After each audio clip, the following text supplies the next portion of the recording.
Assalamualaikum warahmatullahi wabarakatuh. Apa kabar guys?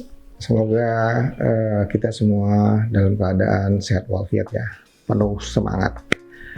Hari ini kita mau ngobrol-ngobrol mengenai terutama mengenai apa yang saya alami. Yang saya alami ketika saya melakukan perjalanan baik dari rumah menuju kantor atau sebaliknya juga dari kantor kembali di sore hari atau malam hari ke rumah. Dan kita ketahui bahwa dinamika perjalanan pergerakan orang selama saya melakukan perjalanan itu luar biasa sekali. Saya ingin sharing pengalaman ke teman-teman sekalian bahwa saya hampir tiap hari melakukan perjalanan dari rumah ke kantor, di mana rumah saya tinggal di daerah Bekasi, kemudian kantor saya berada di Jakarta. Jakarta persisnya di Jakarta Pusat. Dan saya belajar banyak selama melakukan perjalanan tersebut. Apa yang saya pelajari? Yang saya pelajari adalah bahwa pergerakan penumpang dan logistik itu ternyata seimbang. Kalau kita lihat ya, ruas dari Bekasi ke Jakarta itu pergerakan orang atau juga pergerakan logistik seimbang. Bahkan di waktu-waktu tertentu pergerakan logistik itu melebihi pergerakan orang. Nah, inilah yang saya mau sampaikan ke teman-teman sekalian. Sebenarnya apa sih yang kita rasakan? Ya. Kalau kita berangkat kerja di pagi hari, kita dihadapkan oleh pergerakan orang dan pergerakan logistik hampir bersamaan. Tapi sebenarnya pergerakan logistik kan sudah dimulai dari malam hari ya. Tapi waktu pagi hari mereka sudah agak turun pergerakan logistiknya. Tapi pergerakan penumpangnya yang luar biasa. Nah, saya tidak terlalu terganggu sih kalau di pagi hari. Nah, saya merasa tidak nyaman sekali apabila melakukan pergerakan di malam hari, khususnya pada saat kembali dari kantor menuju ke rumah. Apa yang saya rasakan? Yang saya rasakan adalah bahwa pergerakan logistik menggunakan truk sudah sangat mengganggu. Di mana bahwa pergerakan logistik ini menghambat pergerakan kita atau pergerakan penumpang. Bahkan ada beberapa teman menceritakan bahwa kok kelihatannya lama-lama jalan tol ini seperti ini ya, garasinya mobil-mobil kontainer ya.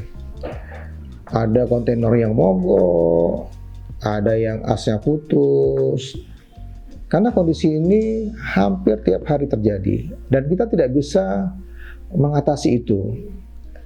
Kenapa truk-truk itu umumnya bisa mogok di tengah jalan? Karena memang umur kondisi truknya itu sudah relatif cukup tua, sehingga mereka sudah tidak lagi sebenarnya layak untuk dioperasikan.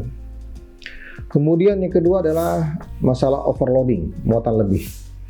Sehingga apa yang terjadi guys? Yang terjadi adalah seringkali asnya putus karena muatannya lebih.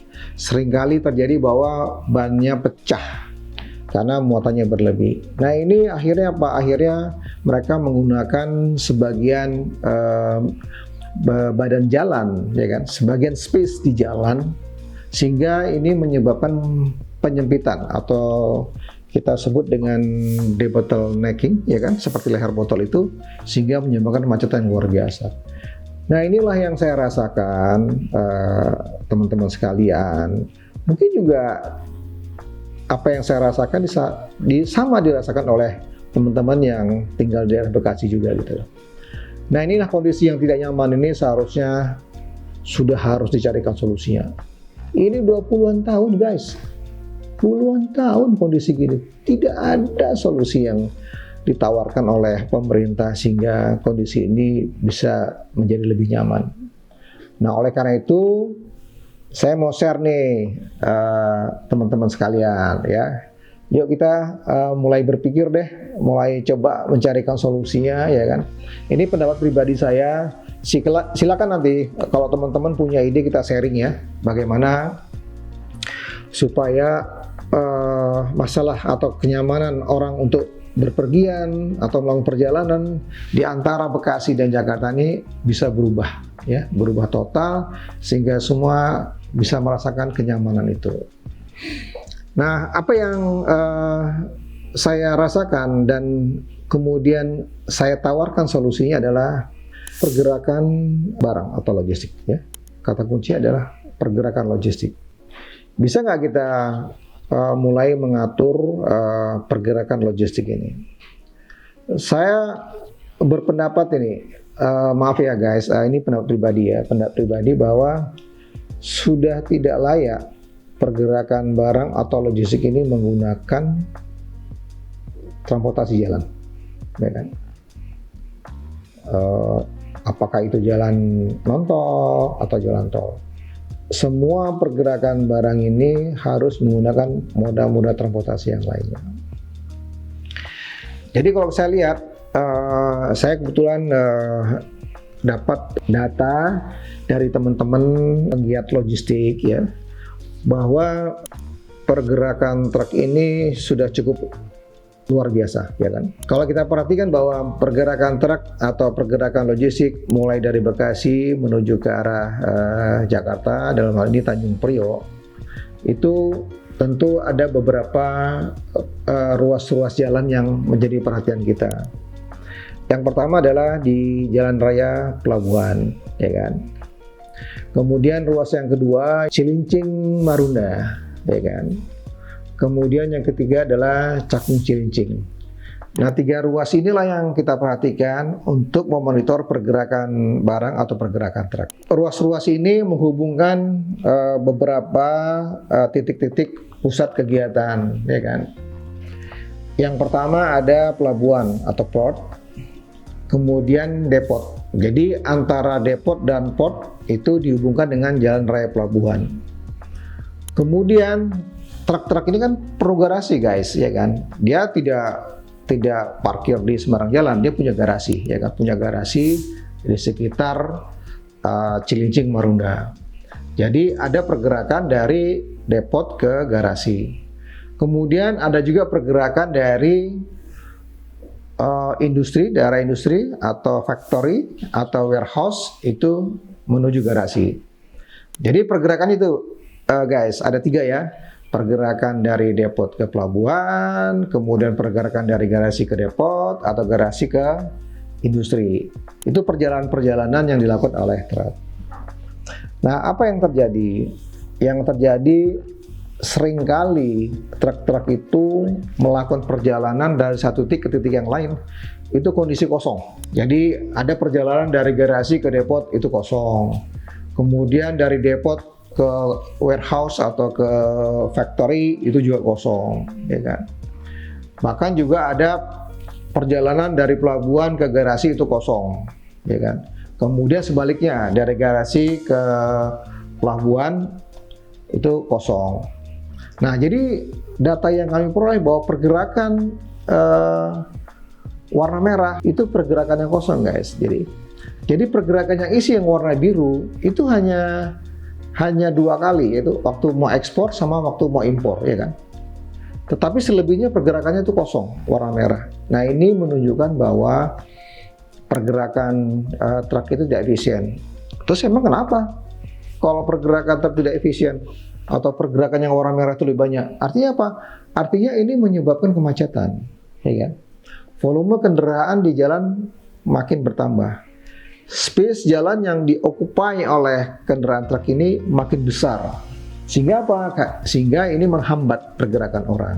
Itu dampaknya. Kenapa di cat yang warna merah ini itu menyebabkan orang terganggu perjalanannya. Nah, apa solusinya? Solusinya adalah kita harus mulai mengefisienkan pergerakan truk, ya kan? Ini kita belum bicara shifting ya. Ini baru bicara bagaimana pergerakan truk itu kita efisienkan. Nah, bagaimana cara mengefisienkannya? Kita pindahkan guys. Garasi-garasi itu tidak ada lagi di Jakarta atau Tanjung Priok. Kita pindahkan keluar dari Jakarta. Sehingga apa? Garasi itu adanya di dekat-dekat sekitar factory atau warehouse. Artinya apa? Jadi pergerakan yang kosong tadi yang warna merah itu akhirnya jarak pendek. Dia tidak mengacaukan kondisi lalu lintas Jakarta, tapi dia ada di luar Jakarta, ada di Bekasi, ya kan? Nah, ini kita lihat kan bahwa mulai pergerakan garasi ke depot atau sebaliknya depot factory, dia semua ada di luar kota Jakarta, tidak ada lagi di dalam Jakarta. Nah, ini akan membantu mengurangi volume kendaraan yang ada di Jakarta. Kita lihat baik kondisi ekspor maupun kondisi impor. Oke, apakah cukup sampai di sini? Tidak. Selanjutnya adalah sistem informasi atau IT. Kan tadi kita udah bilang kan di awal-awal dulu saya pernah bicara Indonesia Emas. Indonesia Emas diantaranya ada IT, sistem teknologi. Nah, kita kembangkan ini IT jangan. Nah, dengan sistem teknologi IT ini pergerakan barang makin efisien. Nah, kita lihat ya di chart itu ya, warna birunya sudah semakin banyak dan warna merahnya semakin sedikit. Ini artinya apa? Pergerakan truk, pergerakan logistik, baik pun mau ekspor maupun impor sudah mulai lebih efisien, ya kan? Jadi apa guys? Ternyata kemacetan di Jakarta ini juga disebabkan oleh, ya kan? Sekali lagi disebabkan oleh pergerakan barang yang masuk ke Tanjung Priok menuju ke kawasan industri. Jadi sekali lagi bahwa pergerakan orang yang macet ini juga dipengaruhi oleh pergerakan industri. Baik, kita mulai untuk pertanyaannya ya Pak. Pertanyaannya yang pertama, biasanya kendala apa saja yang sering dialami kendaraan truk saat mengirimkan logistik? Baik, sebenarnya kita nggak fokus ke kendaraan ya, kita lebih fokus dampaknya. Jadi mau coba saya luruskan pertanyaan tadi adalah bahwa yang kita perhatikan adalah dampak daripada pergerakan truk itu sendiri, ya kan? Truk sendiri. Jadi kalau kita lihat tadi saya dari awal sampaikan bahwa ada orang mengatakan bahwa loh ini lama-lama jalan tol kok jadi garasi truk gitu loh. Tempat truk memperbaiki ban bocor, truk memperbaiki AC yang patah, kemudian truk juga dipakai buat parkir untuk supir-supir istirahat. Nah, ini yang sebenarnya yang harus kita rubah, ya kan? Ini sudah nggak benar, ini sudah tidak sehat, ya kan? Kalau saya bilang ini sudah tidak sehat karena sudah mengganggu kenyamanan orang yang melakukan perjalanan, terutama dari Bekasi ke Jakarta. Nah, oleh karena itu kita nggak harus nunggu dong, kita nggak harus nunggu misalnya masalah overloading bisa diselesaikan. Itu bidangnya beda lagi. Nah, kemudian kita juga nggak perlu harus menunggu ada kira-kira misalnya pembatasan perjalanan truk. Itu beda lagi gitu. Jadi kita harus berpikir yang non-linear, ya kan? Non-linear ya. Dengan non-linear apa? Tadi saya bilang bahwa udah garasi kita pindahkan ke luar Jakarta. Nggak ada lagi di Jakarta lagi. Saya udah minta tolong ke Kadishub Provinsi DKI untuk garasi truk yang mau diperpanjang sudah stop, tidak lagi diperpanjang lagi. Tapi biarlah mereka mencari garasi di sekitar industri. Bekasi tanahnya masih luas, cukup luas ya. Saya pernah ngobrol waktu itu dengan teman-teman Bekasi. Saya punya ide Pak buat Kabupaten Bekasi, apa tuh? Bisa nggak Pak ya ke depan Kabupaten Bekasi ini menjadi kota logistik? Kenapa Bekasi? Karena memang Bekasi adalah tempat pertemuan semua pergerakan logistik. Ya kan? Jadi justru Bekasi udah manfaatkan itu aja. Dia jadi semacam kota logistik gitu loh. Dan ini dampak ekonomi terhadap pertumbuhan ekonomi regional di Kota Bekasi luar biasa sekali. Ini peluang-peluang ini yang harus ditangkap oleh Kota Bekasi, saya pikir. Jadi sekali lagi bahwa yang kita lihat adalah dampaknya, dan kita berpikirnya tidak penegakan hukum, kita berpikirnya tidak linear, tapi kita berpikirnya non linear. Gitu guys. Dan harapan baru apa saja Pak untuk kendaraan logistik ini? Jadi sekarang kita kalau tadi kan bicara tadi bahwa bagaimana kita menata pergerakan logistik secara berpikir non linear, ya kan.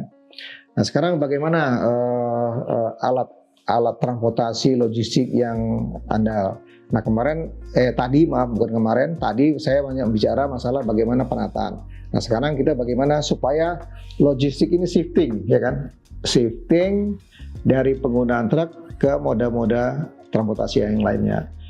Yang cukup handal adalah pertama kita tingkatkan atau berdayakan KA logistik.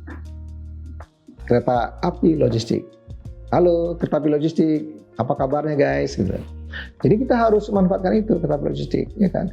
Kemudian apa? Kemudian yang kedua adalah short sea shipping, ya, untuk transportasi laut, ya kan.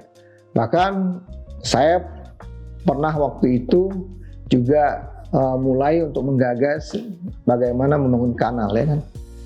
Misalnya kanal Bekasi Timur, kanal banjir Bekasi Timur, itu kita manfaatkan sebagai kanal untuk transportasi, angkutan logistik. Jadi apa? Jadi barang-barang itu tidak lagi, logistik itu tidak lagi lewat jalan raya yang melalui kota Jakarta. Dia sudah ditransfer, dipindahkan ke moda yang lain sebelum sampai kota Jakarta ke moda-moda lainnya melalui kereta api logistik. Bahkan ada swasta yang tertarik untuk mengembangkan perpindahan logistik dari truk ke moda kereta api di sekitar Kabupaten Bekasi. Kemudian yang kedua kita membangun kanal, ya kan, transportasi air, ya kan, sehingga dengan menggunakan tongkang kontainer bisa diangkat dengan jumlah yang cukup besar. Kemudian short sea shipping untuk transportasi laut kita kembangkan sehingga ini bisa melayani saling bahu-bahu, saling memperkuat, saling mengisi transportasi logistik bukan moda jalan raya. Demikian guys.